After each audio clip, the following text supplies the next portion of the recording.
Hey everybody, what's going on? It is a special weekend edition. No, it's actually Friday. It's Friday, and we're gonna be doing Dow of the Day. It's not, like I always start these things and say, "Hey everybody," and I want to kind of stop doing that.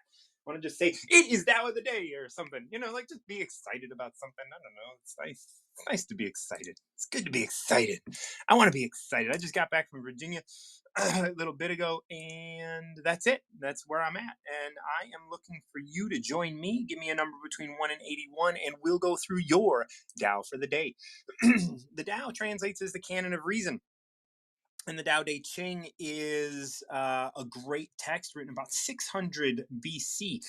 And it just has 81 verses that we can go through and really kind of just spell out how to live a reasonable life. It talks about all sorts of different sorts of aspects of living. And there's always really great little resources and things that we can tap into and understand ourselves and understand life a little bit better. I'm looking for a list of numbers that I hadn't used yet because I'm looking to make these conversations something, like a podcast or something, so we can look at them and you can listen to these, one after another. So if you're interested in like what number 4 says, well, you can listen to 6 different episodes on number 4 or whatever. So I know I had a list of numbers somewhere around here. I'm flipping through some books right now to see if I can find it. Maybe it's not here. So yeah, if you want to join me on today's Tao of the Day, I would be very happy to work with you and see what is in store.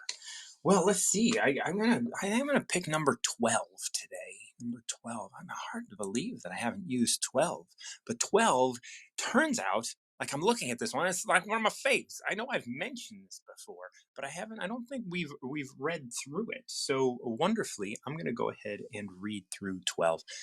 Colors blind the eye. Sounds deafen the ear. Flavors numb the taste. Thoughts weaken the mind. Desires wither the heart. The master observes the world but trusts his inner vision. He allows things to come and go. His heart is as open as the sky.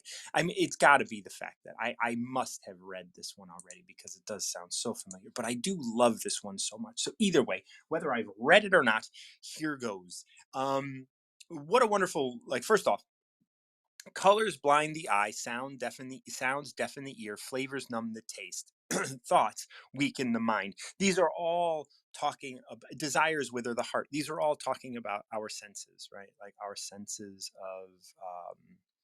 of what we want in our, like, right, we can see, we can hear, we can taste, we can think, and we can love, right? Like, and so much of what this verse is talking about is that when your eyes have been blinded, or when your eyes have taken in the colors of a sunset, the gray, of a beautiful like summer sunset, the gray of a winter day, uh, it blinds you to the beauty of the gray.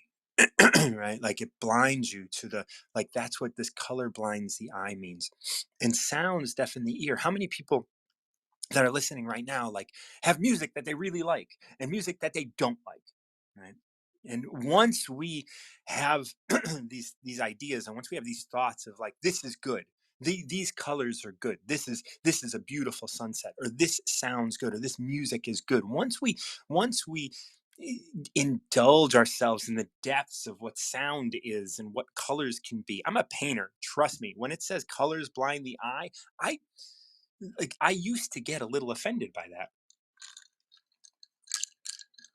But the reality is that what I'm doing when I say color blinds the eye is I'm saying that, yeah, when you denote something as beautiful, when you put something out there that is gorgeous, and you bring color to the level that artists have brought color to, that you're blinding the eye to beauty. You're blinding the eye to the things that really can be beautiful if you were able to see it. But colors, they can distract you. I mean, let's look at this was written 600 BC, but let's look at Instagram. At 6 p.m. every night, my phone goes into bedtime mode, and bedtime mode for me means that it goes black and white. Instagram isn't nearly as interesting when it's all black and white. Sounds deafen the ear. Same sort of thing is going on here with the ears as went on with the eyes. When music is so beautiful and so lush and so amazing, you know, one of the great things that I've that I've experienced is a buddy of mine, Anthony Stagg.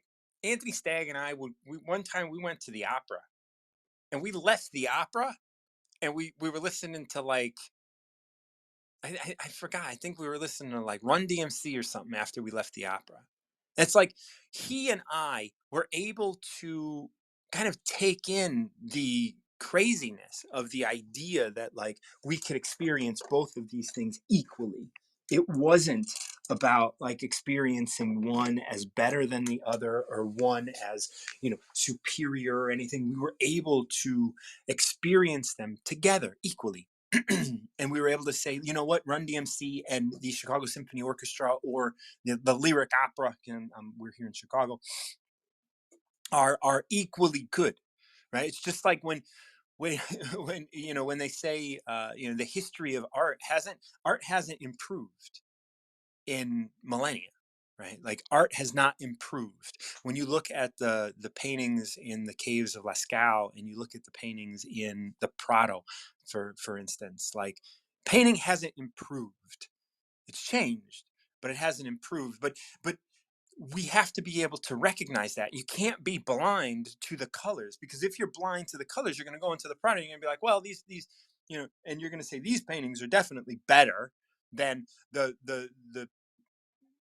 cave drawings in Lascaux, but you can't be fooled by that. We have to recognize that the color isn't what's going on here. There's something inside of the creation. Flavors numb the taste. This is something that we run across a lot, right? With all of these foodies that we have in the world today. Everybody that wants to go out and like enjoy food and love food, da da da, but they can't go home and cook, right? They can't just enjoy that simple food that's in front of them. They have to it has to be like brimming with flavor and all of these things, and have like, oh, there's a beginning and there's a finish and there's a lightness and there's a heaviness and there's a this and a that, and and all of that just numbs your taste. Thoughts weaken the mind, and that happens so much. And if you're just joining me, this is Tao of the Day. I would love for you to join me and pick a number between 1 and 81. I am currently working through a number 12. Colors blind the eye, sound deafen the ear, flavor numbs the taste, thoughts weaken the mind. So what is that? Thoughts weaken the mind. The more thoughts you have, the more like you one of the verses of the Tao says, a good scientist frees himself of concepts. But if you have concepts, you have thoughts about what you're to expect. If you have thoughts about what you're experiencing right now, if you have preconceived ideas of what you're experiencing in this moment, well, then you're not actually experiencing this moment. You're weakening the mind. And that's something that we have to be really careful of, because we could weaken the mind very quickly.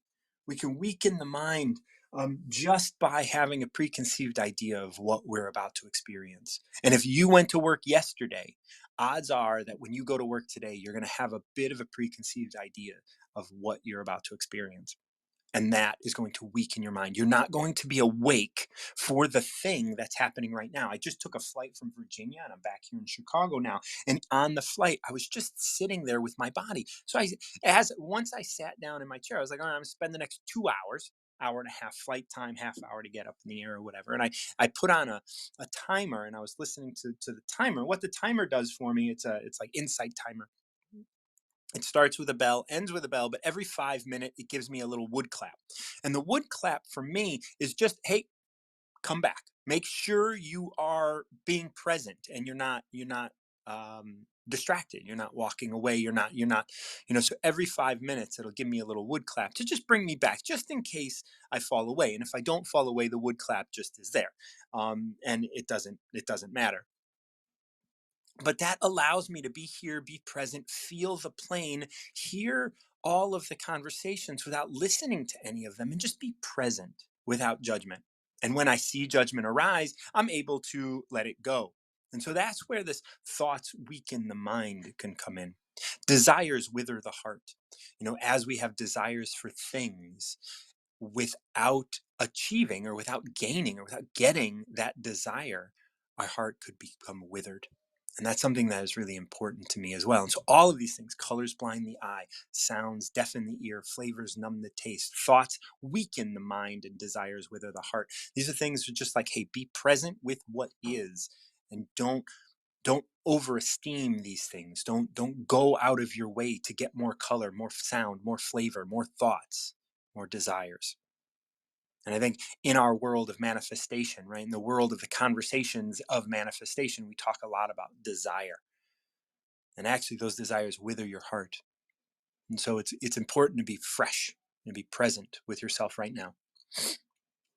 And that's where this comes. That's where this goes from here. The master observes the world, but trusts his inner vision. No matter what the sound is, no matter what the color is, no matter what the desire is, no matter what the flavor or thought is, you observe and trust your inner vision. You observe the world. You just kind of be present and trust yourself. And this is what Recover Yourself is all about. This is the cornerstone of everything I talk about. And this is being explored right now in this number 12. He allows things to come and go. His heart is as open as the sky. I had a conversation with my Lyft driver.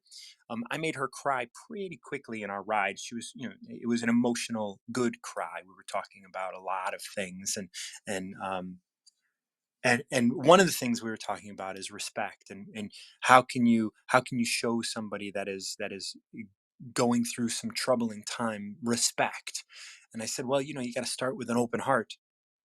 And here we're saying, allow things to come and go. His heart is as open as the sky. Without the preconceived idea of color, sound, flavor, thought, and desire, you're allowing yourself to let things come and go. And then you can be here present with an open heart without having to have any one thing answered for you. You can do what you want to do with an open heart. And that's what 12 is saying in such a beautiful verse. And as an artist, as a chef, if you're a chef, as a teacher, as a manifestation coach, as a musician, as an artist of any sort, I think this is a great verse to remind us that we don't want to necessarily just give everybody color, but we want to be able to help them trust their inner vision. We don't have to just give them all the color, all the sound, all the flavor, all the thoughts, and all the desires that they think they want, but we can sit in a space that allows us to help them trust their inner vision. And I think that's the goal that we want um, to achieve, because that is where we can open hearts to such a degree that our neighbors and ourselves and the people that we interact with are able to love themselves and those around them in a deeper way. If you have a number between 1 and 81, you want to explore one of the verses of the Tao with me, please join me now. This has been a wonderful chat so far about 12, but it's been short. And I love talking about this for longer periods of time. But if nobody wants to join me, I would step away. But if you want to pick a number between 1 and 81, all you got to do is pick a number, and then we'll talk about that verse of the Tao. You don't have to know anything about the Tao. You don't have to know. You don't have to have any thoughts whatsoever about it. But we'll present it, and then then we can share it with you. Once again, the Tao Te Ching stands for the canon of reason, and the canon of reason is all about living a reasonable life. What are we doing here? What are we trying to do? And how can we further ourselves in this life right now?